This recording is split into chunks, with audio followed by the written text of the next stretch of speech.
Today's episode is sponsored by No Baked Cookie Dough. Founded by Belmont alumni Megan and Jimmy Feeman, No Baked Cookie Dough crafts and sells edible cookie dough through their scoop shops, online store, and select retailers. Mention this podcast at a No Baked scoop shop or use code WHATIF for 50% off your online order. Visit nobaked.co for more information.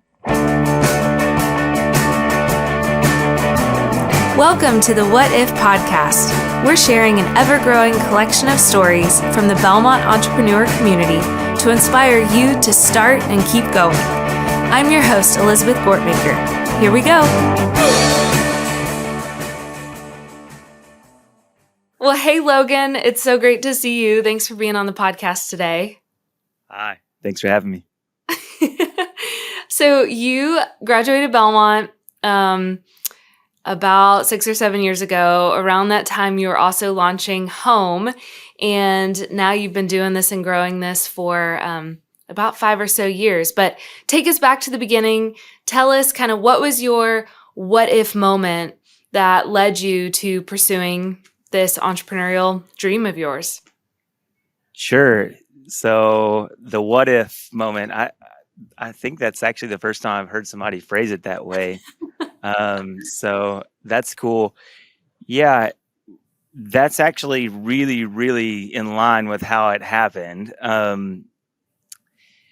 I remember, so whenever I went to Belmont, because I wasn't a traditional student, I was 32 whenever I went to Belmont. So I didn't have the same experience of like hanging out in the dorms with all the people. And, like I was really hungry to connect with people and kind of show that I have what it takes to like do it at the level, right? Like I believed in myself. And I think that that's a common thing for people that move to Nashville.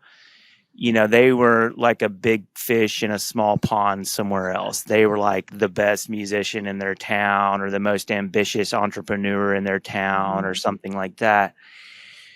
And so when I moved here, I just immediately realized how like amazing the talent pool was in Nashville, but then also realized how incredibly disorganized it was. And I remember asking people like, okay, where do I go connect with all of the like music people? And the answer was bars. Yes. No, this is like the answer, right? Yes. Like that I was, know. that was like the most accepted, widely accepted answer for how to connect with my people and how to move forward in my career, other than go to Belmont, right? The only other answer was go to bars, and I was like, that seems very strange, that there's nothing else. Around to help people. And I remember thinking, what if there was a community center for all the music people? Mm-hmm.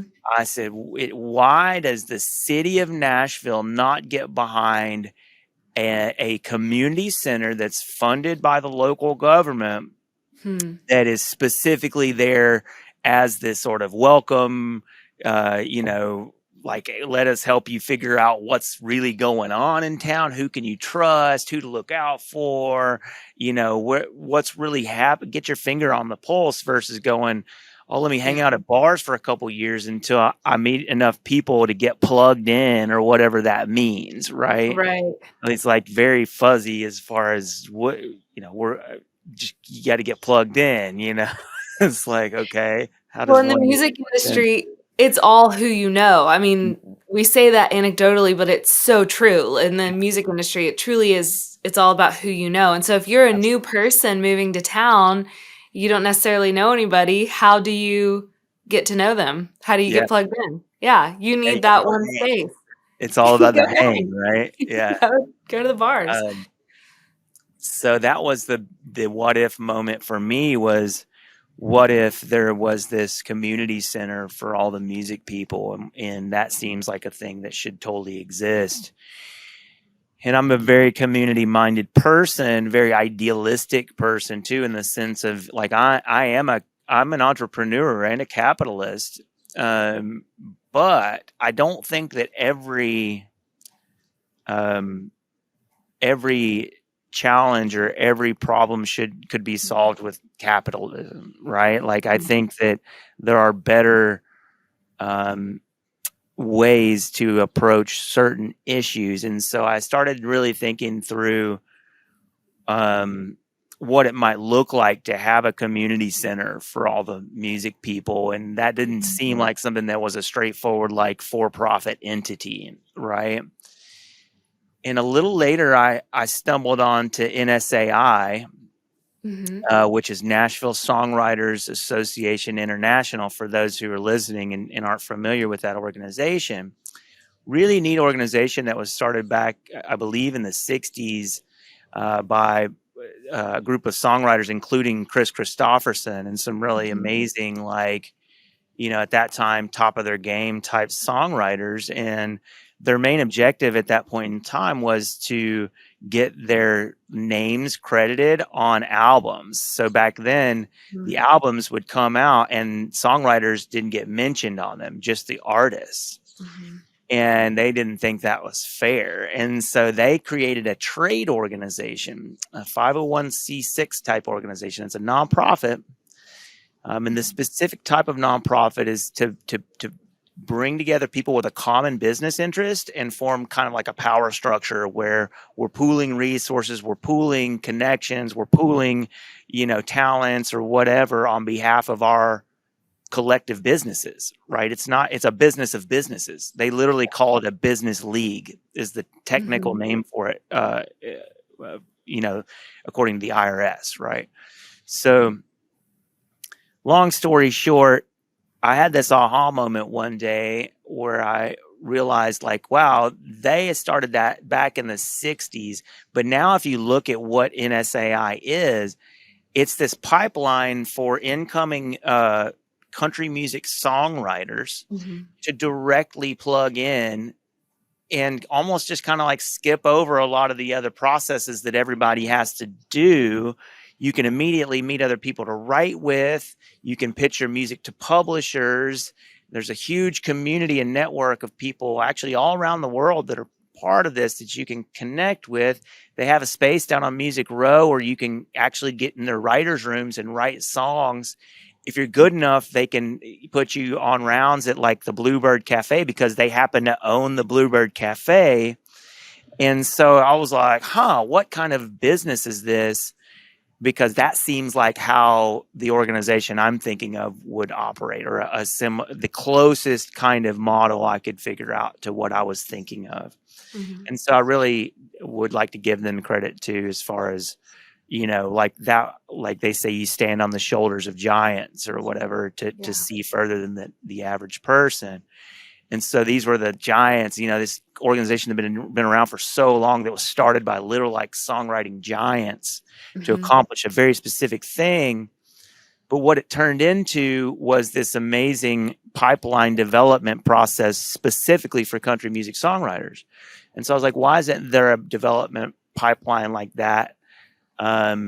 Similar power structure, similar resources and functions, but primarily focused on artist development and music production. So that's really where we fit in, is tying the actual creative process of music to the entrepreneurial sort of skill sets that you have to have these days to launch your project or to be a pro producer. It's like, it's great if you get your degree from Belmont in audio production, but unfortunately you don't get a lot of entrepreneurial classes packed into that. Right. And so I would love to, just plant that out there as a seed that's something that should be included for people in the songwriting program too, in the music business program.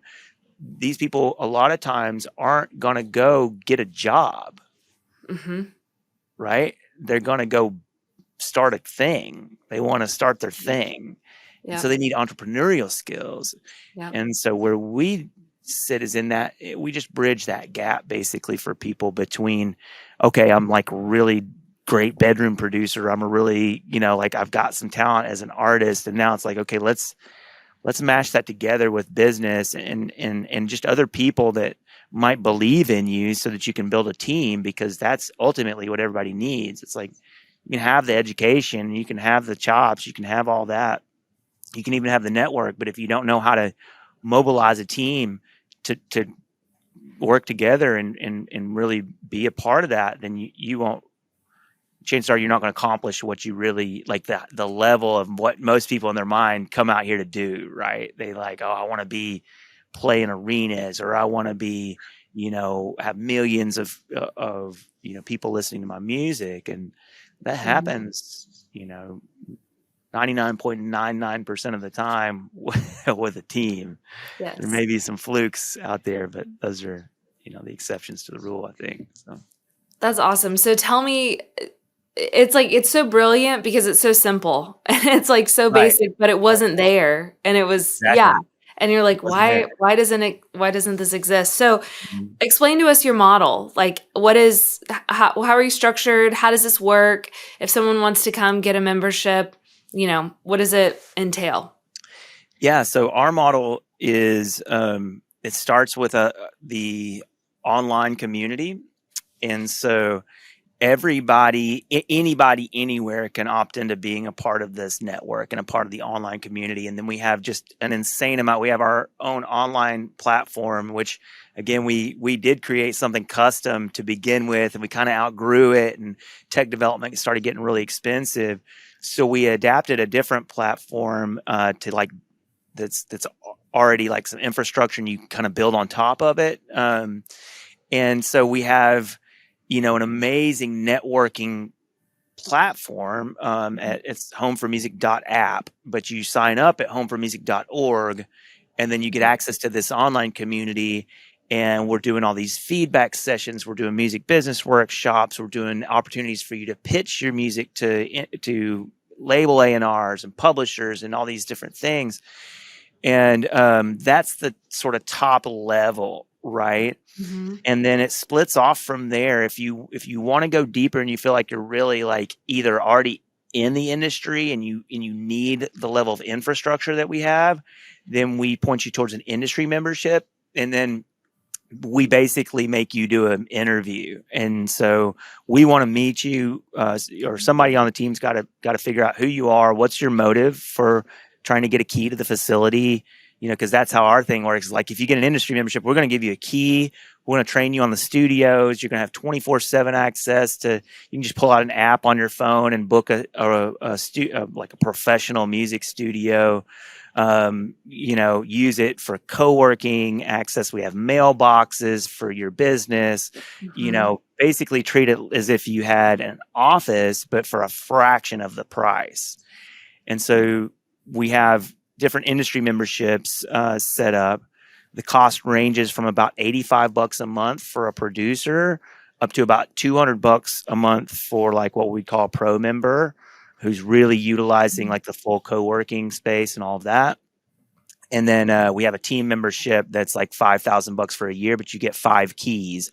So for somebody that's growing a small team, like a management company or an indie label or something like that, it's really, really amazing. Or even somebody like one of our current sort of team, members is Bauer Entertainment Marketing. So they have something like 19 employees, I think now, but they're because, especially because of the pandemic, everybody's working partially remote. So it doesn't really make sense for him to go get some huge office and pay $5,000 a month for it when he could pay $5,000 a year and get all these and get keys for his local team.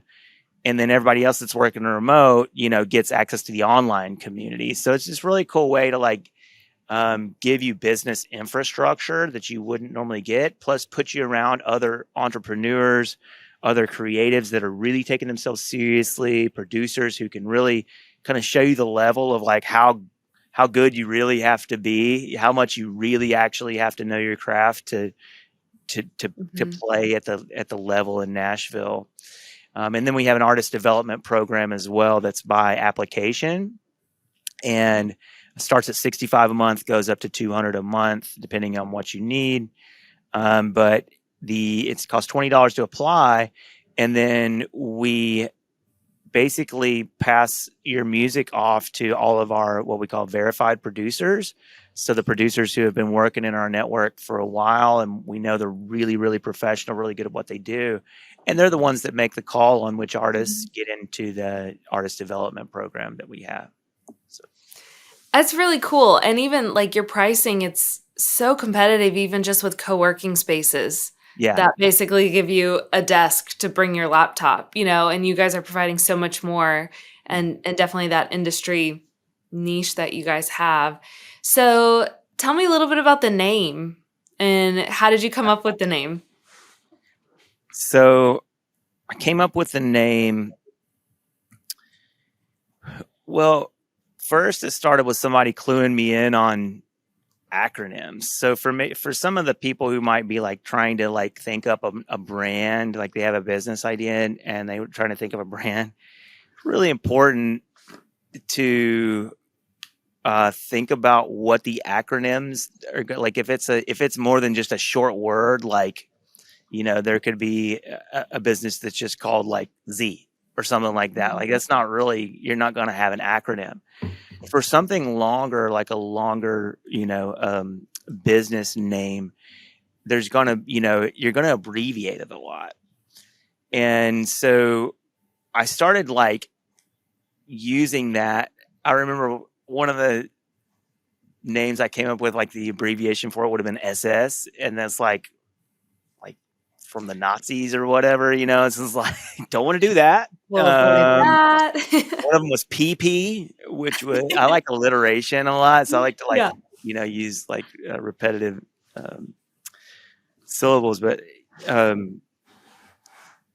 basically that combined with me thinking about, so taking my Belmont education and looking at how music is evolving, right? And going, wow, the music industry is changing so rapidly, and nobody's really addressing it for the sake of the creator. Everybody's addressing it in terms of monetizing the end user. So that's the way that all of the entrepreneurial companies that I saw emerging that were really innovative, they were really focused on the monetization component. And of course, right, like, they're there to make money, right? That's what in rebuilding the music industry in general was about, moving to different monetization, monetary streams, and monetization strategies, platforms, et cetera, et cetera. And so that was all I saw all this innovation happening in music, but it was like really just addressing, how do we like start to regain our ability to monetize, because people were just downloading free music. Right. And nobody really goes, well, oh man, well, let's figure out how to fix this for the creative people, because now the labels aren't doing artist development anymore. They're expecting somehow this artist to also be like an amazing marketer, an amazing content creator, an amazing just project manager in general, highly organized entrepreneurial type person. And how often is that actually the case? Rarely, I'll say. Even though I've been able to wear both hats, it's so hard to try to even wear both simultaneously. It's just extremely daunting for anybody. I don't care how smart you are, how capable you are. Launching a career as an artist, especially this idea of a DIY artist, is harder than pretty much anything you could ever choose to do. So the fact that that's just like what's expected of people now, I thought was really ridiculous. And so I was like, how can we help our music evolve? And I was like, oh, it's an acronym, HOME. And then my litmus test was my mom at that point, because she was the one who, like, I was like, basically, she's a consumer. She's not like, she just thinks of things as far as how they just, what impression does this make on you? Not like, she's not going to think deeply into it like another entrepreneur or a music person would. She's just, she's just like, how does this sound to you?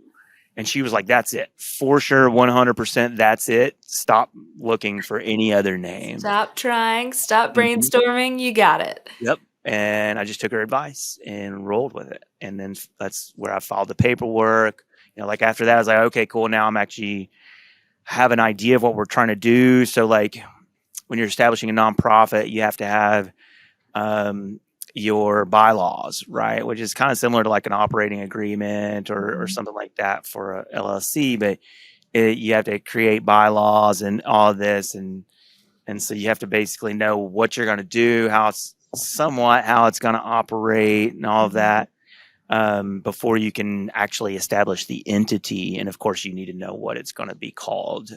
So yeah, that's kind of how it jumped off, and it's been an amazing brand. I'll say that. Like, it kind of keeps, like, even at that time, I didn't have the idea to call our members homies.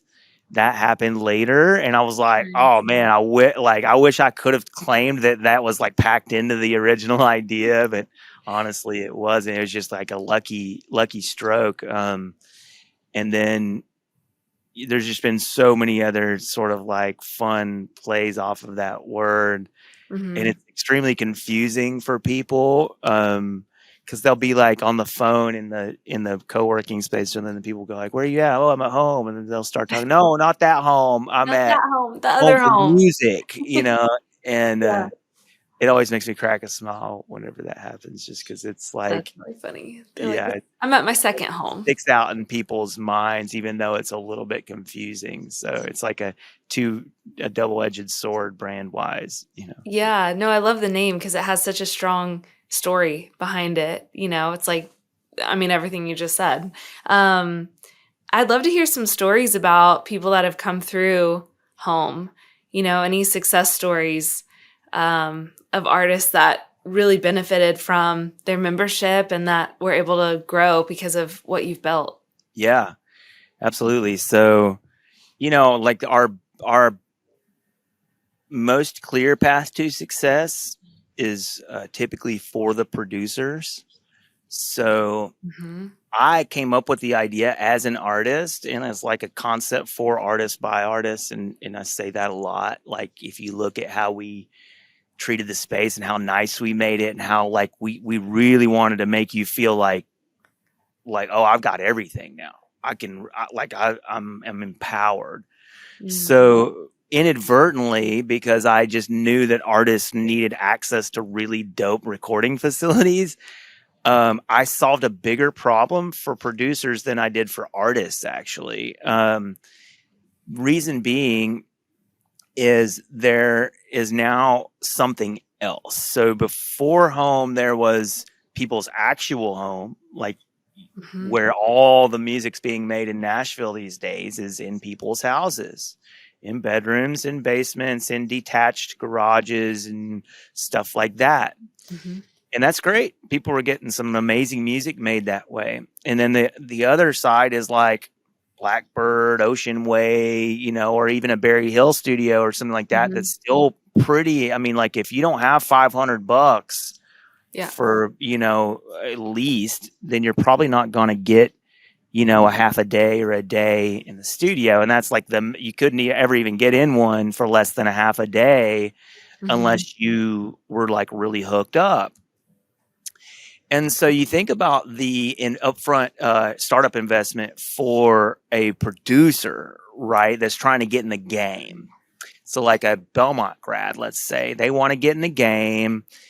Okay, so what are my choices? Go try to figure out how to get one of the non-existent jobs at one of these old school studios because nobody's letting those jobs go. And if they do, they're getting grandfathered in somebody that's in the pecking order.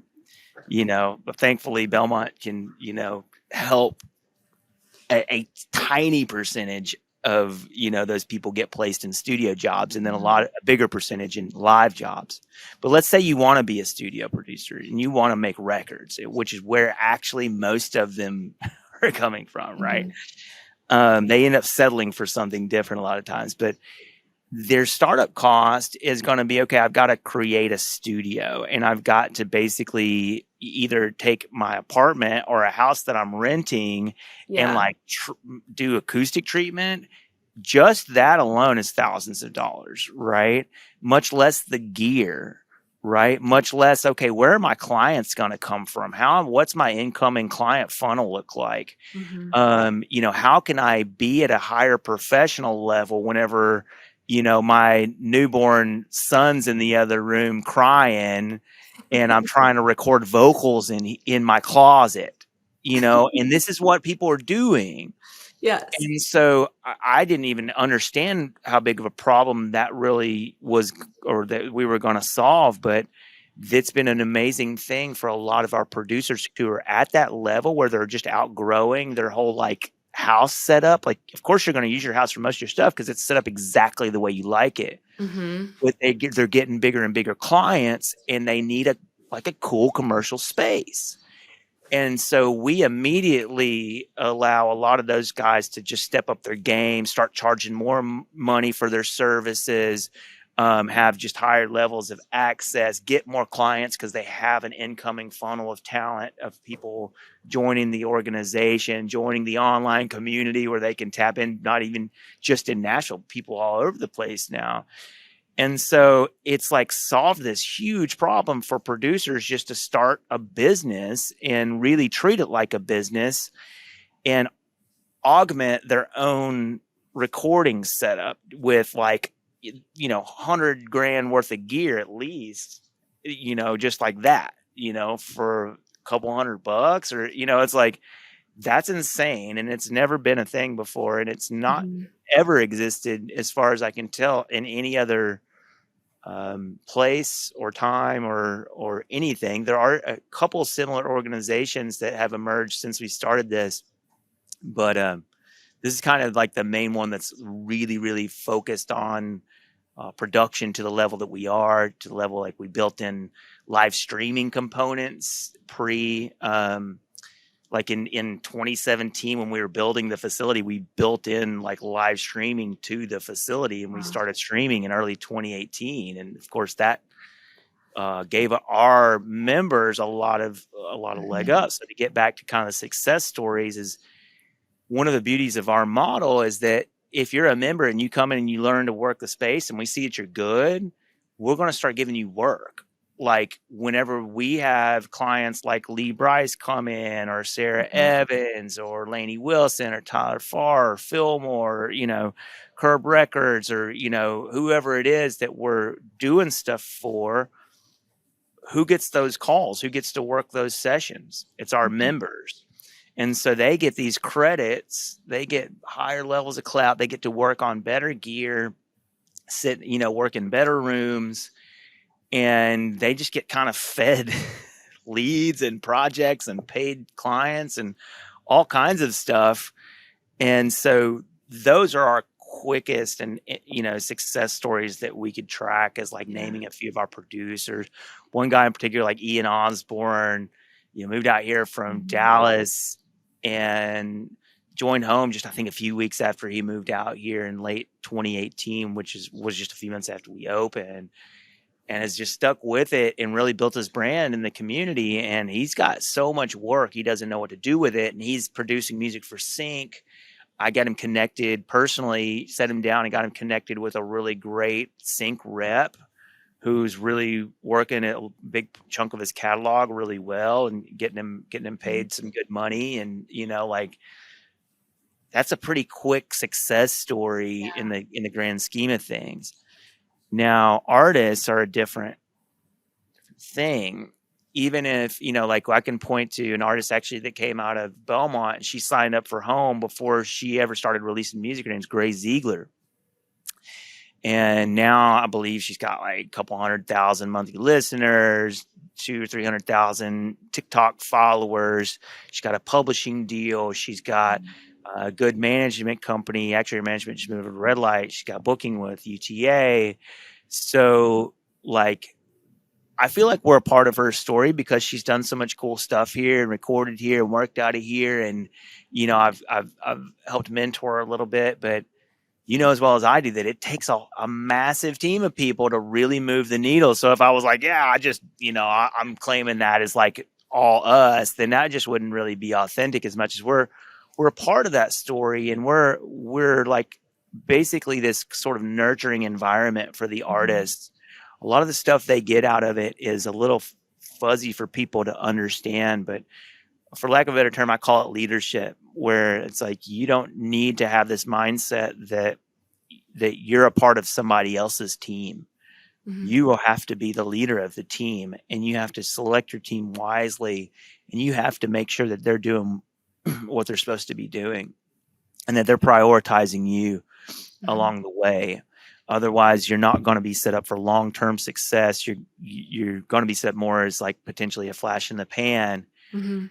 Um, and I believe strongly that's why that happens to so many artists, is they're not really positioned from their own sense of mindset, their own sense of leadership in their team and in their business activities, to where when they get some momentum, they're making sure that there's really a lot of, you got to pick up on it. You got to push, you got to Yeah. push.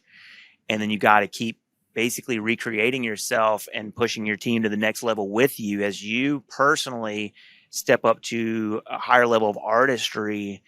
It's like you have to kind of reactivate your team over and over again, just like any entrepreneur would.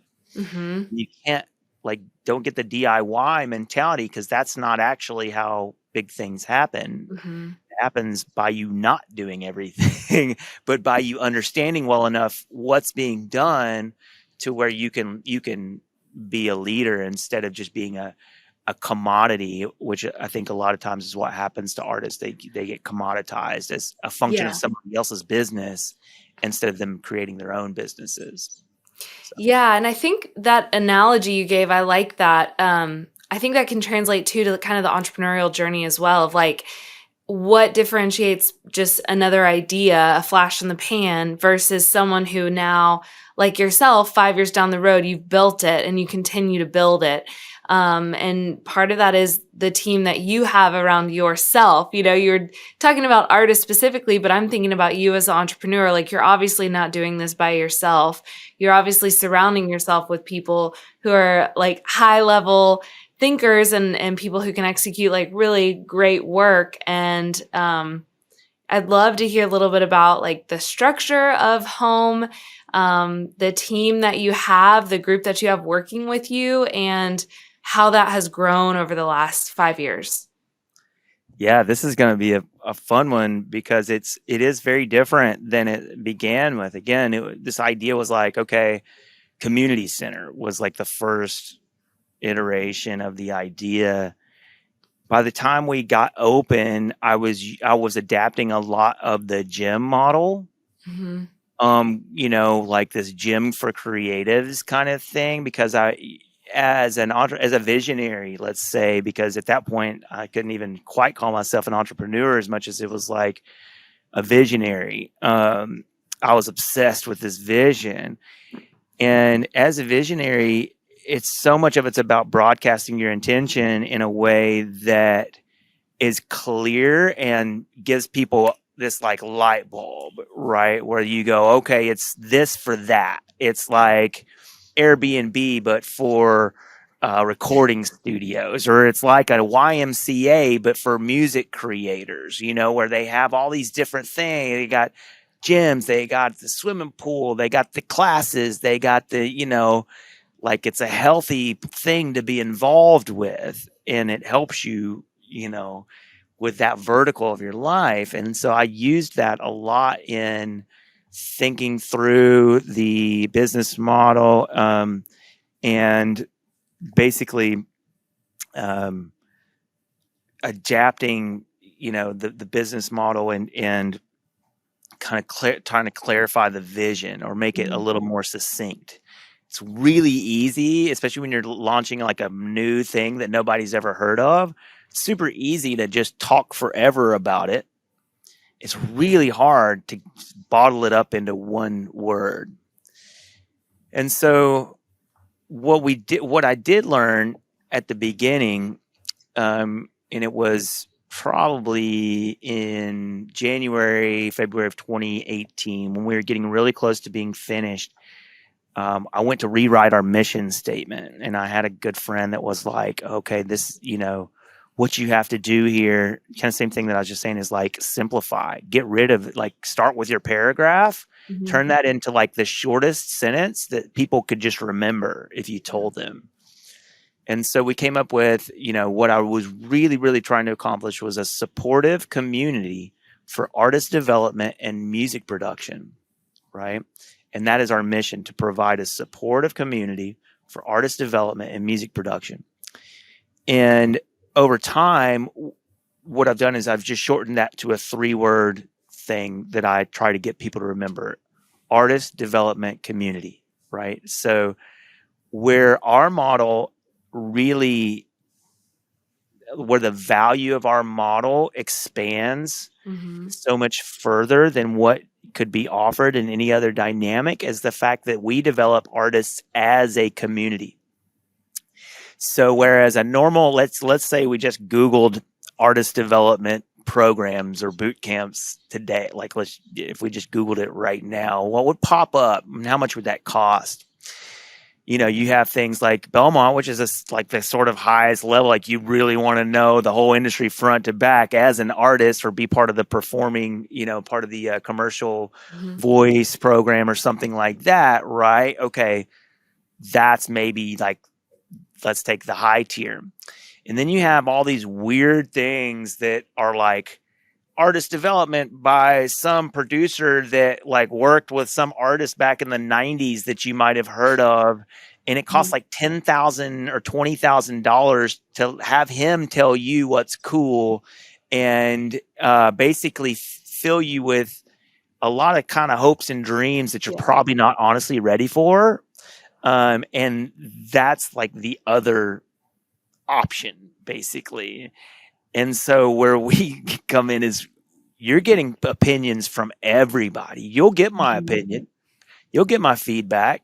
I do branding coaching, marketing coaching, entrepreneurship coaching, do a lot of music feedback. I'm kind of like an A&R person because I choose a lot who gets to pitch to different industry folks and stuff like that.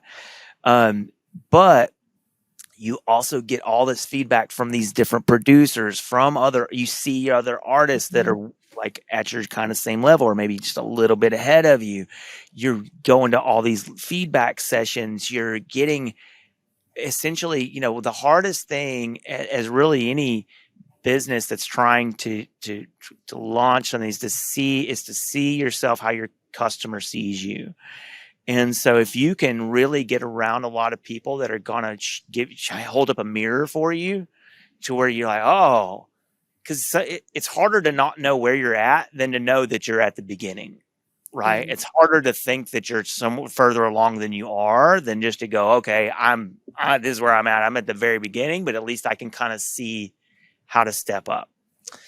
And so we've shifted, tried to shift our brand perception, if you will, to just this artist development community, because that's really where the like beauty of it lies. Yeah, we do events, we do workshops, we've got studios, we got but what are we really trying to accomplish? And we want to develop artists. That's the thing. And we want to give artists this crazy amount of support that they get because there's hundreds of people or thousands of people involved, instead of just one dude that had like a Grammy 15 years ago and is just, like giving you pointers on how to be the next Taylor Swift or whatever. Right. And so, and plus we really teach you again to think like a leader and to think like an entrepreneur, so that you understand, like, it's not about gatekeepers anymore. That's not a thing, other than like an agent. They're like definitely a gatekeeper, but that's basically it. You can force the hand of pretty much any gatekeeper these days by just putting points on the board, just like building your metrics up to where you can attract literally anybody you want into your world these days, just by like getting some initial traction.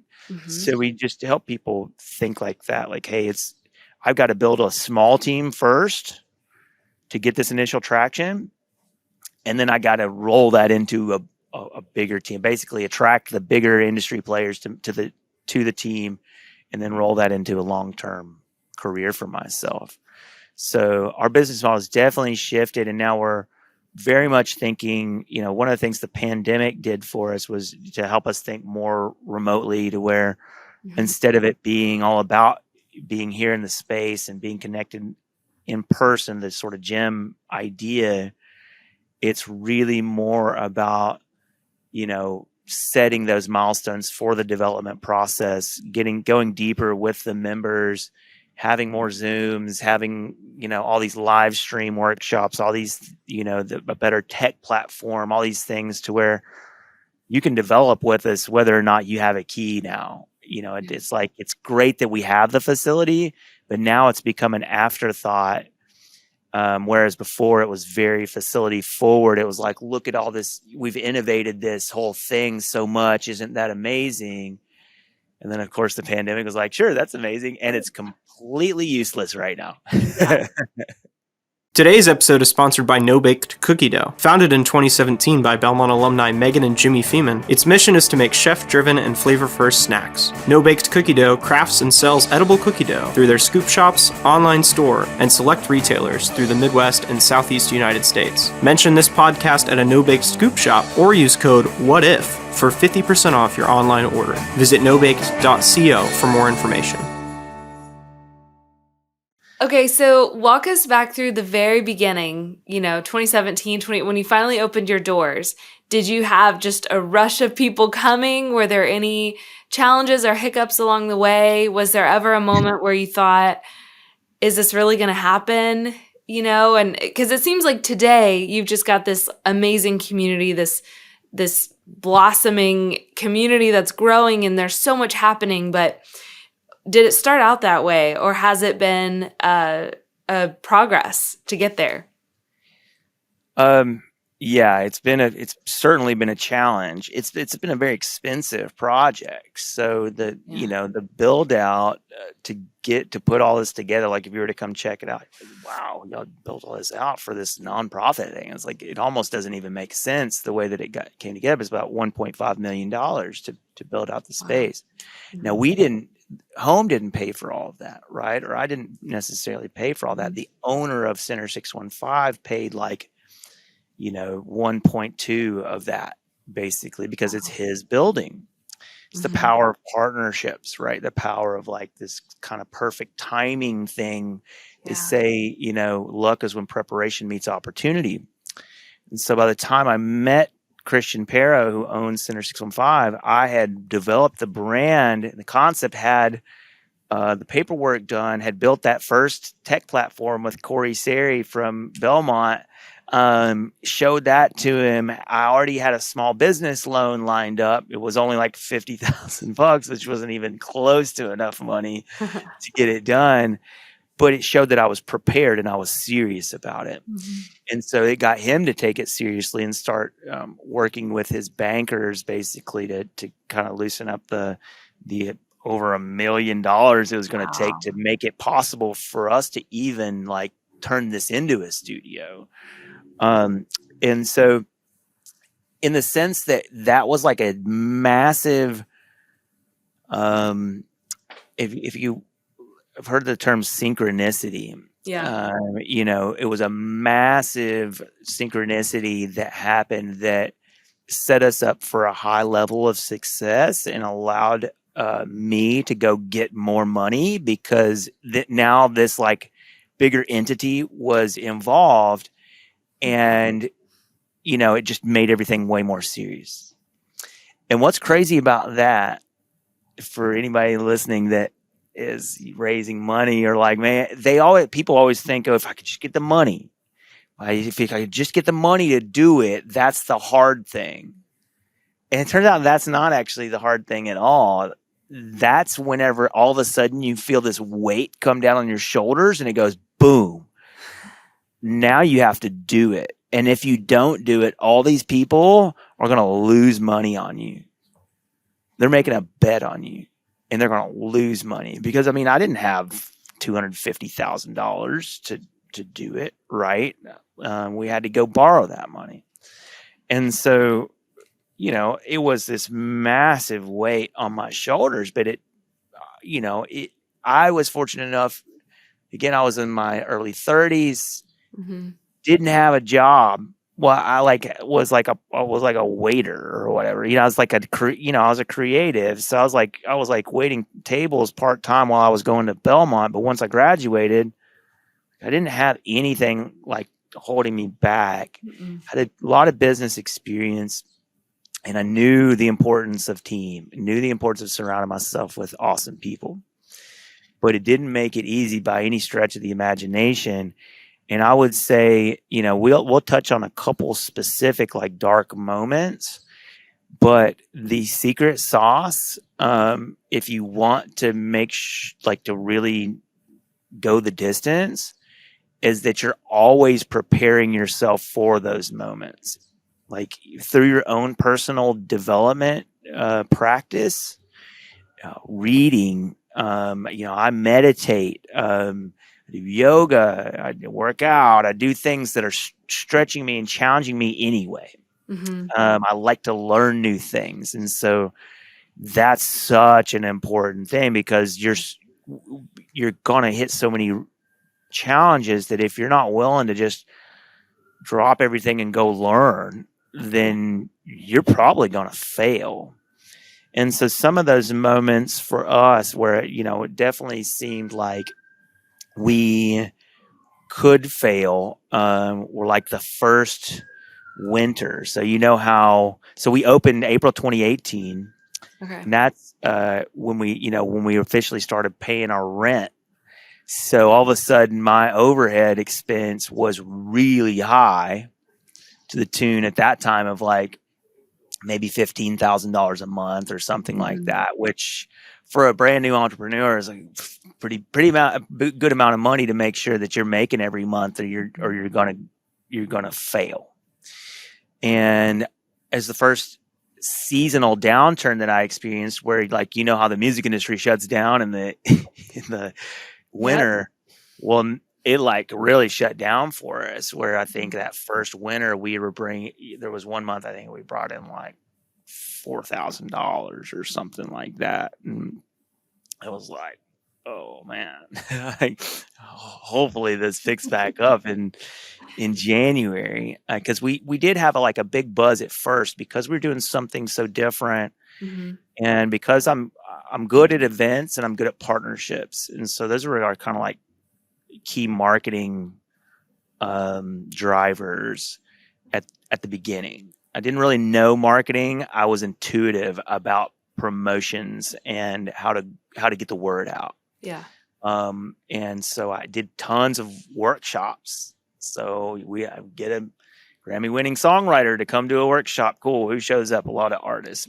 Tell them about the vision. Tell them about what we're doing. So I was pretty good about like hustling up and getting the word out and finding good partners. Like Lighting 100 was a big partner of ours, launching Tons, if you know who they are, the other Nashville Society. Some of the professors up at Belmont were really crucial, like Nathan Adam, and kind of helping us get the word out. And so I had these partners, but once that initial buzz kind of drops off, where it's like, oh, this is new and exciting, let's go be a part of it. Somebody who I respect told me this is going to be cool, so I'm going to go sign up, and I'm not even going to like understand what these people are doing, but it seems cool, so I'm just going to spend money on it.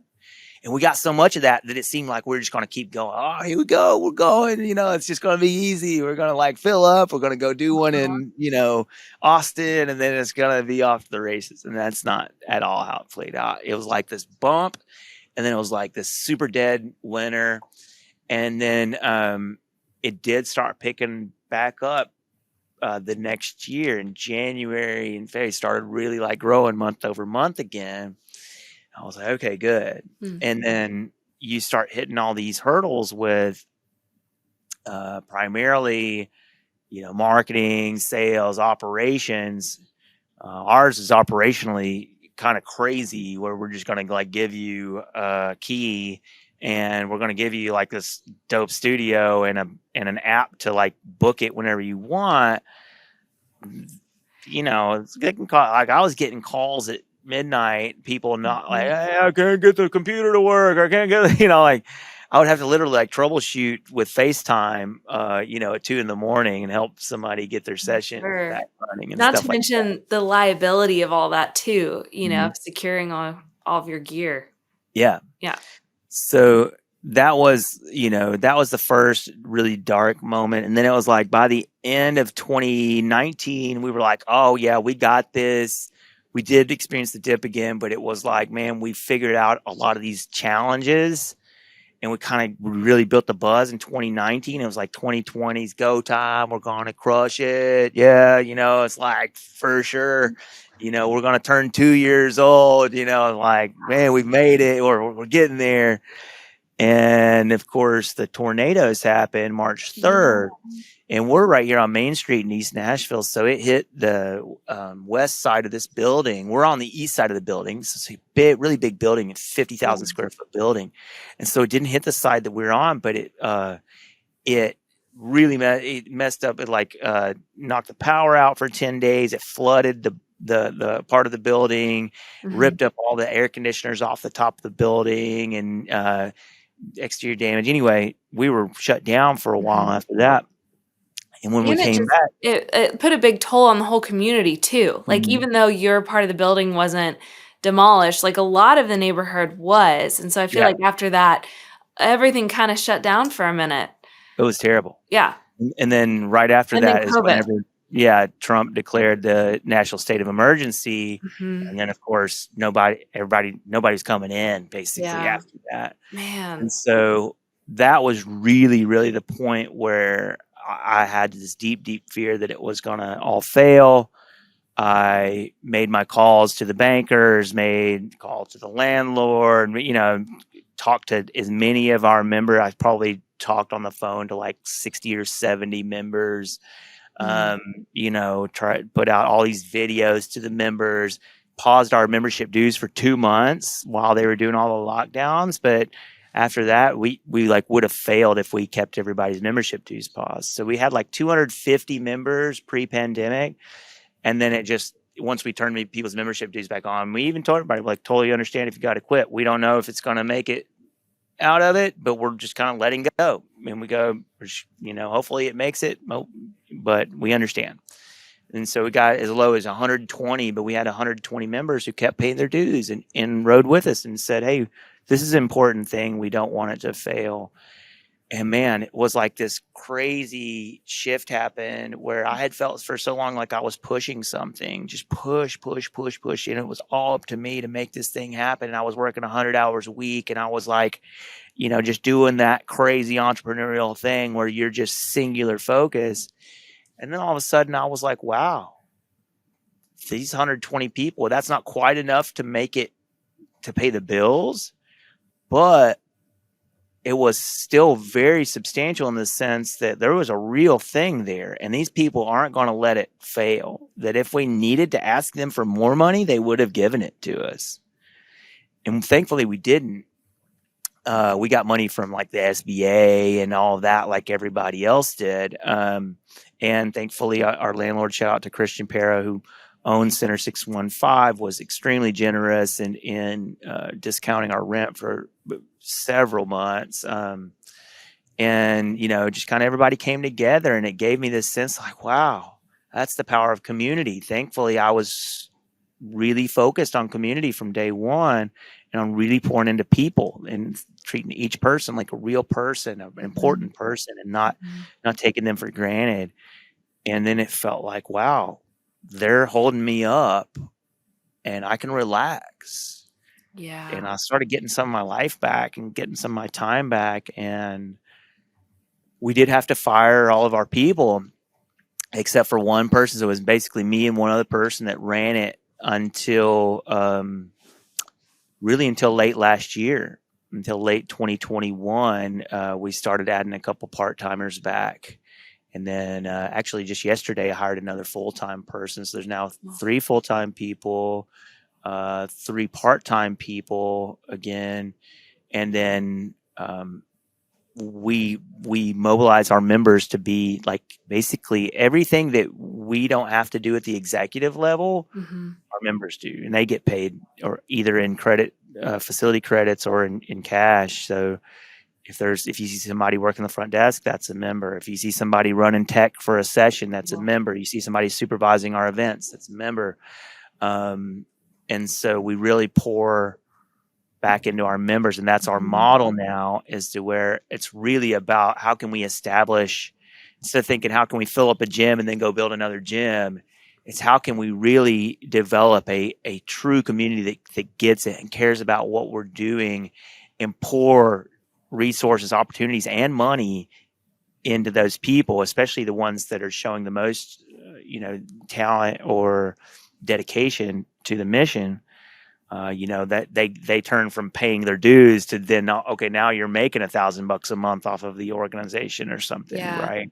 And that's an amazing transition that we had in our business model through the COVID, and it's made it so much more powerful. It's tricky to manage, I'll be honest with you, but we're getting pretty good at all the operational stuff. We're like high level nerds at this point, so we feel good about it. I love that model. It's a really interesting model and how it ties into the whole theme of home. And you think of home, it's like there's an ownership piece there. Yeah. And so then, like relying on them they're taking ownership of it rather than just a paying customer that comes and goes whenever. Exactly.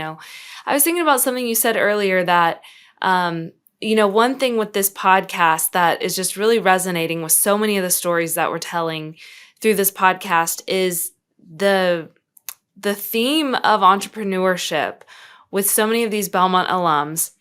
When I talk to people just in the general public, or people very new to thinking about entrepreneurship, or when they think about an entrepreneur, they usually think of hustle, of greed, of the you want to be famous, you want to be, the big shiny Silicon Valley, whatever. And that's just so very different than what I see from the Belmont community. And it's people like you that it's all community. That's what it is, and you guys are taking the work that you're doing. It means so much to you. You have such a vision and a passion for the people around you.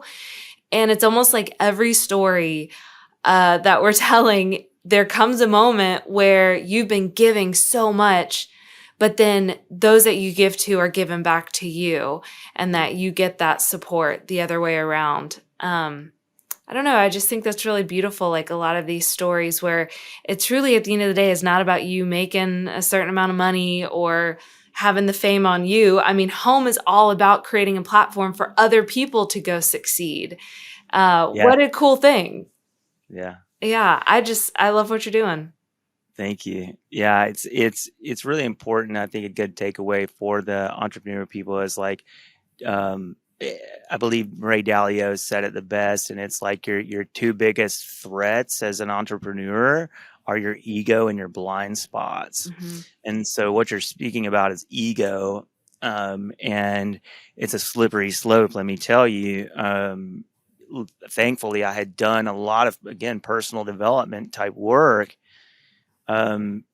before I started getting into entrepreneurship. So it's really interesting if you do what would be known as like, spiritual practice or, self-help, even how like when you get into entrepreneurship and you start reading like high level entrepreneurship stuff, same thing, exact same thing. Yeah. It is the exact same. It's like dealing with your own limiting beliefs and your own fears and your own, ego and stuff like that, right? Where it's like, this is your problem, is that you're doing things not based on your true sense of core values and service to humanity. You're doing it for your own sense of like ego, and that, it's just empty, and you really can't. I personally, let me speak for myself. I have never been able to find the level of satisfaction, no matter what kind of like, award, or I get invited to speak at a conference or whatever, like it pales in comparison to somebody pulling you aside and going like, hey, you've like changed my life. Like you've, rubbed off on me and I'm thinking differently now.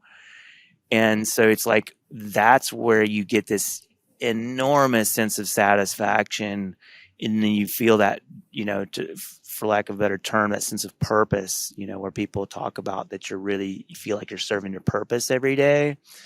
And that's the most beautiful thing in life, I would say, other than just like love and spirituality, is like having your purpose, knowing what it is, and having that sense that you're serving something greater than yourself.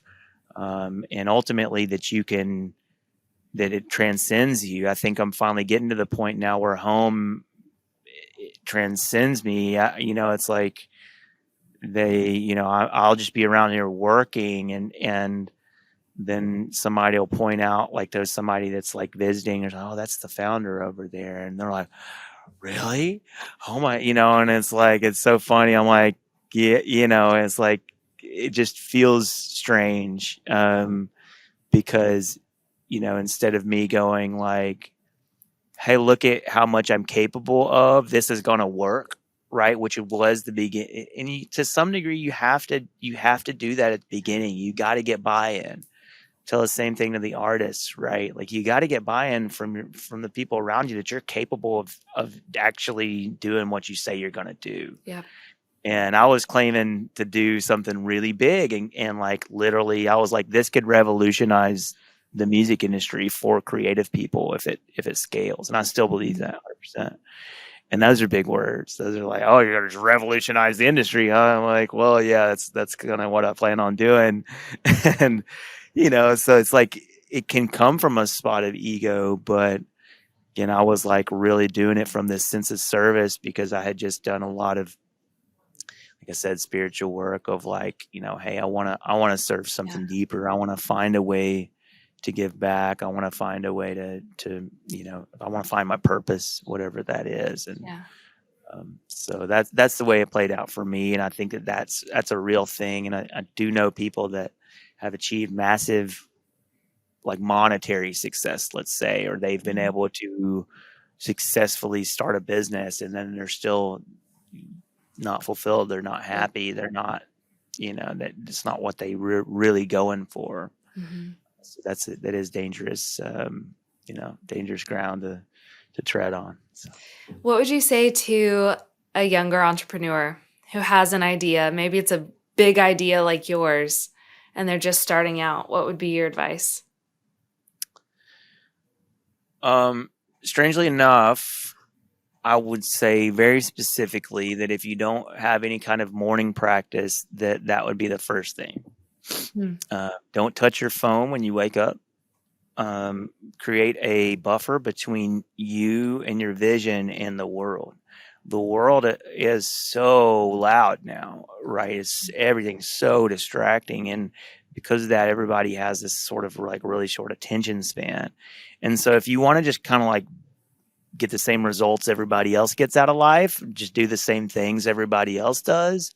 But if you want to like operate on a higher level than other people, which is what you have to do as an entrepreneur, not in the sense that like you're better than them, but you have to be able to accomplish more than them, right? Like if it was easy, I mean, everybody would do it, right? Like, oh yeah, I'll just go start a business or whatever, and that's not, it's insanely difficult. And especially if you're going to start something that nobody's ever heard of, it's even multiple times more difficult because you don't have a point of reference for everybody to go, oh yeah, that's, it's a restaurant. There's successful restaurants over on that street. They got something down the street.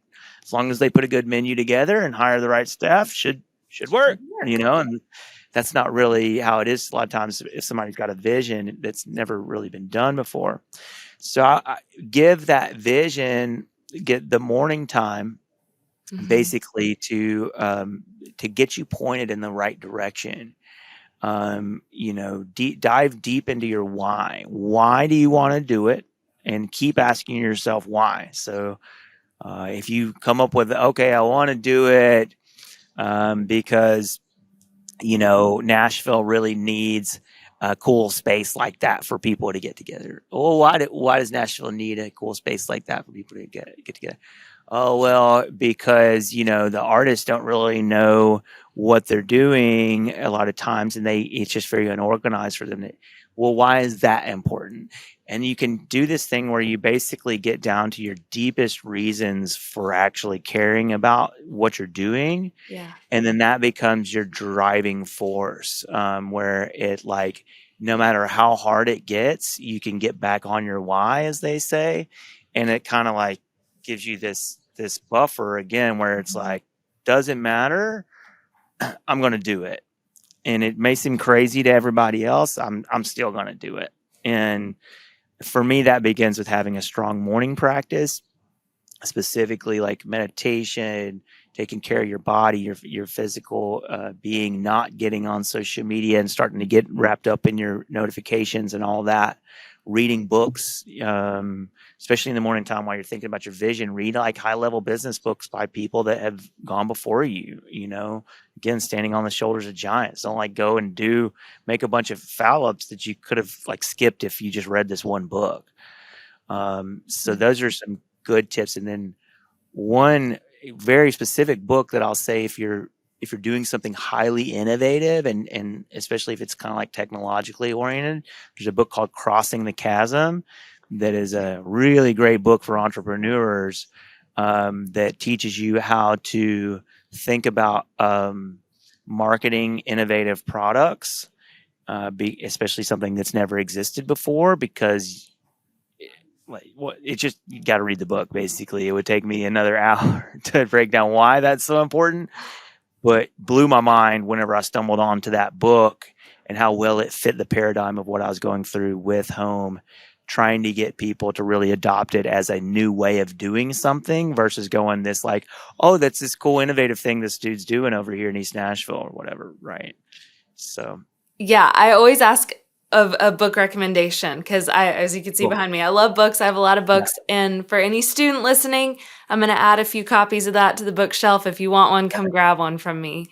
So thanks for the book recommendation. Picture this. You're walking around a gorgeous college campus, attending class with professors who know you by name, and interning at one of the country's top companies. Nashville is your backyard, and with concerts, sporting events, and tons of restaurants, there's no shortage of things to fill your free time. Come see for yourself what the dream school vibes are all about at belmont.edu/visit.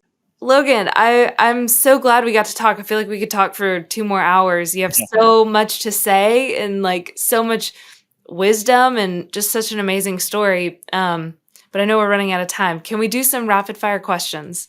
Sure. Okay. Are you ready? Sure. What's your favorite album? I would have to say like Led Zeppelin 3, probably. I thought that it was I was like hooked on like, rock music whenever I was a teenager. Yeah. And then the one kind of got me into like the folky side of rock, which is weird because it starts out super rocky and then it kind of goes into some folky stuff, and kind of broadened my perspective and helped me really broaden my palette.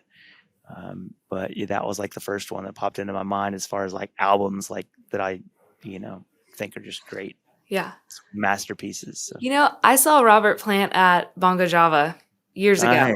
This was years ago, but I was like, Robert Plant is in line behind me at Bongo Java. It's crazy. Probably when he was doing the Alison Krauss it was. thing. Yeah, it was. What was the last song that you listened to? The last song that I listened to was actually, I guess, a song by one of our members. So we did this big pitch event called Song Tank. It's like a Shark Tank for songs, and we bring in like label A&Rs and stuff. And our member that just won it, her name's Peach Kit, that's her artist name, Peach Kit. But there's this song called I Like It a Lot that's just been like stuck in my head ever since I heard it, and I'll like jam it in the car on the way to work and stuff like that. That's awesome. Check it out. Peach Kit. I like it a lot. Really unknown. She just moved over here from London. She's like an experienced writer producer, but she just started releasing music under this artist project too. But she's amazing. So definitely check her out. I'm going to check her out. What's the best new local band? The best new local band. Or old, if you have a good one for old. Oh, well, one of my best ones of all time, I wish they were still playing together, was Dynamo. I'm like a fan of like people who can really play instruments, and they're mostly an instrumental, like kind of jazz fusion type band, and I just really loved whenever they're not playing together anymore. But let's see, another great band here in Nashville. There's just so many. It's like really tricky to name one. We did a stream recently with a guy named Briston Maroney, if you know who he is. It's not really like he has a band, like they play like a band. Mm-hmm. He goes by like an artist name, but they have a band sound. Mm-hmm. Really great songwriter, and like just kind of cool, like kind of indie East Nashville vibe. Like, if you know what that is. So Yeah. check that out. So. Okay, another Nashville question. What's the best Nashville neighborhood? Oh, East Nashville, hands down. I would say, like, I would have said Lachlan Springs specifically, like, is this kind of sub neighborhood. Yeah. Because that's where I lived for 6 years. And I just moved over to Inglewood, which is still like, it's so close. Debatable whether or not it's East Nashville, but people Yeah. think of it as East Nashville. Mhm. But there's like this nook of it over by the river, like by the far end to the Shelby Park entrance. And it's amazing over there. It's like you feel like you're, out in the country, and you're, I'm like 7 minutes. You're from right off the highway 5 Points or whatever. I'm not even off the highway. It's like over deep. Yeah. Kind of like it's weird how you get over there. But like off of like McGavick Pike, and then you kind of go down close to where the river's at and stuff like that. It's really, really cool. I mean, like there'll be just like deer come up in our front yard and start grazing in the middle of the day and stuff like awesome. that. It's pretty amazing to think about, like Nashville in that way, that it's really like a small town in, it's a world-class city, but it's a bunch of little tiny towns basically grouped together. It feels like sometimes. So. Yeah, totally. Man. Well, thank you so much for being on the podcast, Logan. Where can people find you? People can find me here most of the time. We're over here at 615 Main Street in the Center 615 building in Nashville. You can find us on the internet at homeformusic.org. Remember, if you describe home to somebody else, 3 words: artist development community. So people are like, what is it? And then it's like, oh, it's this crazy cool thing and blah, blah, blah, blah. No, it's an artist development community. You want to go deeper down the rabbit hole of what all we do, just go to the website, homeformusic.org, click around. It's pretty sweet. You can find us on socials at Home for Music and at Home for Producers. So on the Home for Music handle, we post primarily educational content. So we produce a lot of educational content for artists and producers. And then on the Home for Producers channel or handle, we post a lot of the stuff that's actually happening around the space, like physically, like, oh, here's a cool, production that's happening today, or a cool workshop or something like that. Me personally, like, I'm actually really easy to get a hold of through Facebook. I don't answer my messages very much, but I like accept a lot of friend requests that, like, even if I don't know you, my whole page is actually public. So you can literally see anything that I've ever posted on Facebook, even without friending me up. I wish I'm going to try to get more active on like Instagram and TikTok and all that, but it's a massive time commitment to be present on social media. I put out a blog at least once a month. I'll put out a kind of a thought piece on like the way that we're thinking about the music business. The last one that I did was called 3 tips for pitching music, for pitching to busy music executives. So like, helping people think about how to really navigate the sort of soft skills that you need to operate in the industry. And you can find that on our website too, at homeformusic.org. Just scroll to the bottom and you'll see a lot of different resources, and it just says Founders Blog. And you can kind of like dig into a lot of our philosophy and this kind of story behind what we're doing as well through there. So. That's awesome. Cool. Well, congrats on the last 5 years. And I can't wait to see what you guys do next. It's awesome. Yeah, appreciate it. Thank you for your support, and thanks for having me on. Absolutely. See ya. All right. Have a great day.